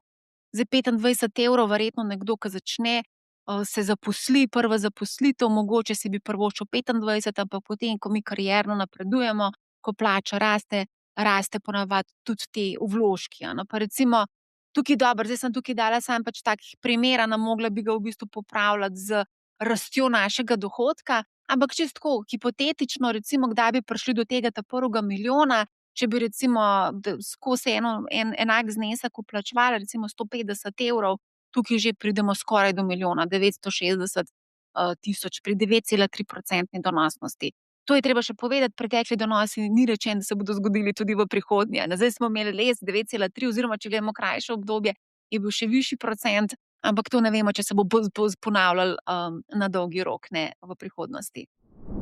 Kaj praviš?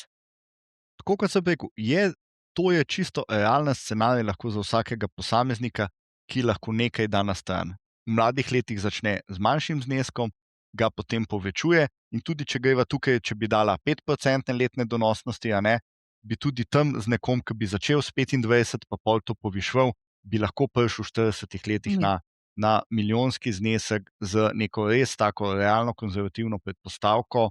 Tako da se da priti do velikih zneskov, ampak poj pa hec, če pa to zmanjšaš samo na 20 let, ne, je pa računica čisto drugačna. Moš pa veliko, veliko večje zneske dati, da bi prišel do tega. Tako da tukaj res, dostikrat jaz sem enkrat naredil za en časopis primer enega Jožeta, ki začne s 50 evri 40 let, pa enega, ki pol zadnjih.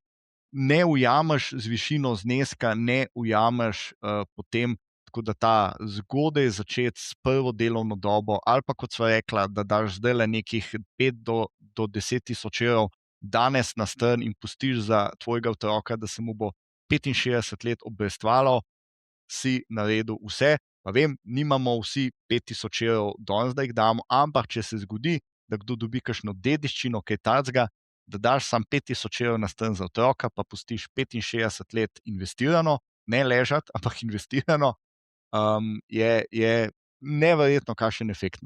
Ja, jaz se s tem strinjam. Tukaj imam še en primer, če imaš recimo 10 jurjev, se ti pa v bistvu ta vložek mesečni zniža na 100 evrov in v bistvu že pridemo tudi do tega milijonskega zneska ob 9,3% donosnosti. In seveda ta znesek je tudi popravljen za 3% inflacijo. Ima tudi jaz izračune narejene, sam ne v tej konkretni prezentaciji, tudi za 20-letno obdobje. In ja, je tukaj kar velika razlika, ker mlade zanima, kako do milijona, pa narediš neke realne scenarije, a ne. Zamudil si, mogoče boš začel pri 35, to pomeni, a ne, tistih 10 let pač ti je ušlo, ne. Če bi starši mogoče bili finančno pismeni in začeli že ob rojstvu za tvojo penzijo varčevati, bi pa matematika tlele naredila marsikaj. Tako je. Je pa pomembno tukaj povedati, ne, matematika na papirju, v Excelu pač marsikaj zdrži, ne, v realnosti, v praksi pa mogoče ta psihologija je najbolj pomemben faktor. Marsikdo pač raznih vzponov in padcev pač enostavno psihološko ne zdrži. 60-letno pa 40-letno obdobje pa je izredno dolgo in veliko stvari se lahko zgodi vmes. Tako je. Zato je pa mislim, da ključ, da neke te orodje, ki so, ne, kot so trajniki in to, da uporabljamo v naš prid. Se ne vem, ko sem bil prejšnjič gost pri tebi, da sem nam ponovil tisto zgodbico z Odisejem povedal, ne, kako je v bistvu on uporabil nek commitment device, ne, se pravi neke mehanizme za zavezavo, no, če tako rečem, ne. Odisej, ne, ravno nekaj letno nazaj sem z otroci spet bil to Odisejado, ne, in eno dogodkov, ne, je tudi bil, ko je Odisej plul in teh siren, ne, otoka, kjer so bile sirene, ki so v bistvu mornarje s svojo lepo pesmijo zvabile v črija, ne, da so potem razbili ladjo, ne. Ampak Odisej je bil zelo pameten, ne, on je vseeno hotel slišati, kako te sirene pojejo, ne, in pa seveda ni hotel umreti, ne. In kaj je on naredil, ne? On je rekel posadki, da ga priveže na jambor in da ga ne odveže, kakorkoli jim bo rekel, da ukaze. Ne. Njim je pa naročil, da si čebeli vosek zamašijo v ušesa, ne. Da ne bojo slišali petja sirena. Ne. In lepo on je plul mimo otoka, je slišal sirene, je posadki rekel, naj ga odvežejo, oni ga seveda niso poslušali in ker so imeli vosek zatlačen v ušesih, niso slišali siren in so lepo pluli mimo otoka in to preživela. Ne. Kaj ima zdaj to veze z varčevanjem? On je uporabil jambor kot commitment device, se pravi kot napravo, da ga je odvrnila od skušnjave, se pravi, da ni zavil tja in razbil ladje. Enako je mesečni trajnik, nas lahko odvrne skušnjave, da bi začeli prerazporejati denar, in če imamo tudi denar na nekem računu, da ga ne takoj prenakažemo. Kakšne recimo varčevalni računi imajo dejansko lock-in periode oziroma nek cool-off period, ne? Če recimo jaz rečem, da bi hotel imeti izplačilo, mora najmanj, ne vem, en mesec časa mint, in če bom po enem mesecu mislil enako, bom lahko imel to izplačilo. Ne? Oziroma zgodba, ki mi jo je zadnjič zaupal kolega, ne? Če v Sloveniji hoče imeti človek vasektomijo, veste, kaj to pomeni, dejansko ti jo tudi država krije, in dejansko sem bil fasciniran, da dejansko imajo cool-off period. Jaz sem pozabil, koliko mesecev, se pravi, tega zdravniku dobiš neko napotnico, reče, se hočem narediti vasektomijo, z kakršnih koli razlogov, in potem ti tam dejansko rečejo, ok, ampak zdaj moraš počakati 3 mesece, ne vem, koliko je, zdaj sem pozabil, ampak je nekaj mesečni cool-off period, in šele potem, če boš potrdil, da si res premislil in hočeš ta poseg, v tem primeru ti bodo potem naredili poseg. Se pravi, imaš cool-off periodo, da ne bi v kakšnem čustvenem zanosu naredil neke nepovratne stvari. Ne? Tako da dejansko commitment ali pa cool-off period je lahko nek feature, ki nas obvaruje pred samimi sabo. Zdaj bo pa prišel EPP moment, moja knjiga. Jaz sem napisala knjigo Mami, oče, ali smo mi bogati? In noter v knjigi pišem točno o tem. Ne, o cool-off periodu. To je moj oče prakticiral vsakeč, ko sem šla z njim v trgovino. Jaz hočem to pa to. Bomo prišli nazaj, a ne? In sem se šla jaz domov skulirati in potem, ko sem šla naslednjič z njim v trgovino, pač nisem si želela več tistega, pač nekaj drugega sem si želela. Bomo prišli nazaj, ne? In to je Tako vedno prakticiral, ne? Tako da to je tudi dobra strategija za vse starše, ko otroci dobesedno tam prosjačijo v trgovini za kakšne igrače ali pa karkoli. Bomo prišli nazaj, ne? In otrok ima potem še čas razmisliti o stvareh.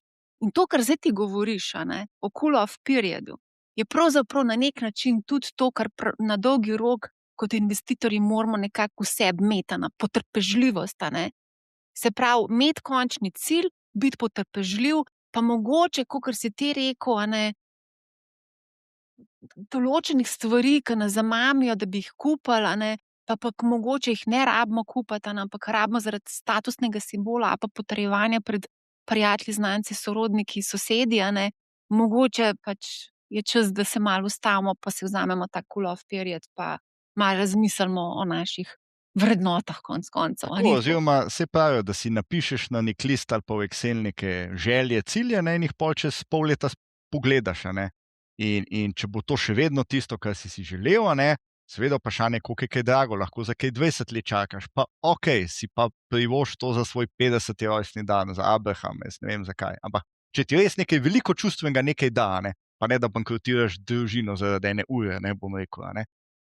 Ampak ja, za dosti teh stvari pa, tako kot se rekla, jaz sem tudi pri svojih otrocih to prakticiral, da se rekel, to si zdaj ne želiš, tega pliškota, ki so v trgovini, počakajva, bova videla čez 2 dni, bova najprej pa tudi pogledala, koliko stane, zdaj, a je to smiselna, pa se bova pogovorila in bova pol premislila čez nekaj časa, ali je to še tista stvar, ki si jo res želiš. Seveda, tako kot pravim vedno, če je neka stvar, ki ti res nekaj veliko da, kupi si jo, če je znotraj nekih mej, pa znotraj tvojega budžeta. Se včasih je bil tudi, mislim, da praksa, da si kreditno kartico, da si jo dal zmrzati v zmrzovalnik, da je bil to en način za spletne nakupe, ko še ni bilo na telefonu kartica, da si kreditno kartico zmrznil v zmrzovalniku. In seveda, če si pol hotel kaj kupiti, si mogel dati ven, pa ali zdaj razbiti, ali pa odmrzniti, kar je spet nekaj časa trajalo in to je ta cool-off period, da nisi mogel takoj prek spleta nekaj naročiti. Zdaj ne vem, ali je to uničilo kartico ali ne, očitno mislim, da ne, ker dejansko v Ameriki sem slišal, da so to prakticirali, da si zmrznil v zmrzovalniku eno kocko ledu, kreditno kartico. Spet, daj si čas za premislek. Včeraj mi razlaga kolegica, da ima nastavljen limit, koliko lahko zapravi na kreditni kartici. In pač ta limit je pokurila za ta mesec. Ampak je šla pa z drugo kartico v shopping. Zato je pa pravilo imeti čim manj kreditnih kartic, če imej eno z nekim zmernim limitom in to je to. Skratka. To je hudič, ker seveda zelo, zelo težko se upreti skušnjavi, sploh če je lahko. In moderne finance ti omogočajo, da lahko zapraviš več, kot imaš, dobesedno, in ja. Žiga, a bova še kaj rekla za slovo? Kakšen namig? A bova dala domačo nalogo, da se v Excelu napišejo svoje želje, cilje in ne vem, čez pol leta finančno ovrednotijo, zraven za stroškov, in potem pogledati, pa mogoče pol tistega ta cenejšega izpolniš, ne pa ugati ta najdražjega. Pa res mogoče, sej, da je to najtežje, ampak ne zapasti v histerijo drugih, ne niti spremljati pogosto svojih varčevalnih računov. Če se da, pač oblikujte mesečne varčevalne načrte s trajniki, to bi bil moj najboljši nasvet, in potem se boste izognili veliko čustvenim naporom, neprespanim nočem in podobno, ker preprosto izgube realizirate šele, ko prodate naložbe. Če trgi danes padajo, naj vas to nič ne skrbi. Seveda, če ne rabite jutri denarja, potem pa sploh v prvo že ne bi smeli investirati v delniške naložbe. Ja. Tako da investirajte res na dolgi rok, če pa ne, imejte pa to na kratkoročnih naložbah, ne pa v takih. Odlično. Najlepša hvala, Žiga, za odlično debato. Hvala tebi. Hvala tudi vsem, ki ste nas spremljali. Poslušajte Money How, ne bo vam žal in lep pozdrav.